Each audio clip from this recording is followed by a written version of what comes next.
Should you invest, or should you wipe out your debt first?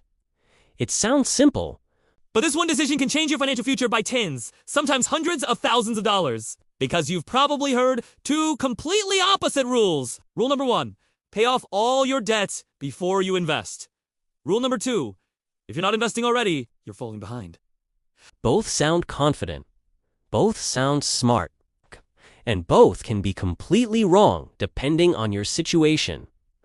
I'm going to walk you through a clear, practical way to decide without hype, without guilt, and without blindly following someone else's strategy.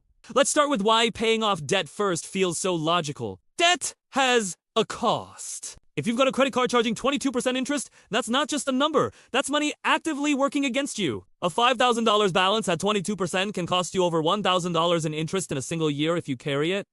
That's guaranteed loss. Compare that to investing in something like the S&P GoHead, which has historically returned around 8% annually after inflation over long periods. Notice the difference. 22% guaranteed loss versus 8% historical average gain. In that situation, paying off the debt isn't emotional, it's mathematical. High-interest debt is a financial emergency.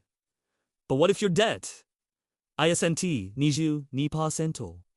What if it's 4% or 5%? Now it gets interesting. Let's imagine you have $10,000 at 5% interest, and you've got an extra $300 per month you can use either to A, aggressively pay off debt, or B, invest while making minimum payments. If you go all in on the debt, you eliminate it faster and save interest.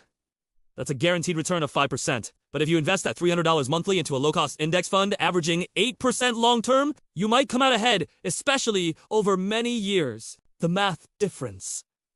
Sometimes, surprisingly, small, which is why this debate is so confusing. When interest rates are low, it's not just about numbers anymore. It's about behavior, because investing is not a straight line. Markets go up. Markets go down. And sometimes they drop fast. For example, the S&P 500 has experienced multiple crashes since the 1950s, yet over time, it has continued reaching new highs.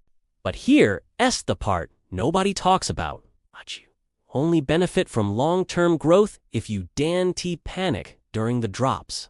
Imagine this. You decide to invest instead of aggressively paying down your 5% loan. Everything feels great for 6 months. Then headlines scream, market crashing.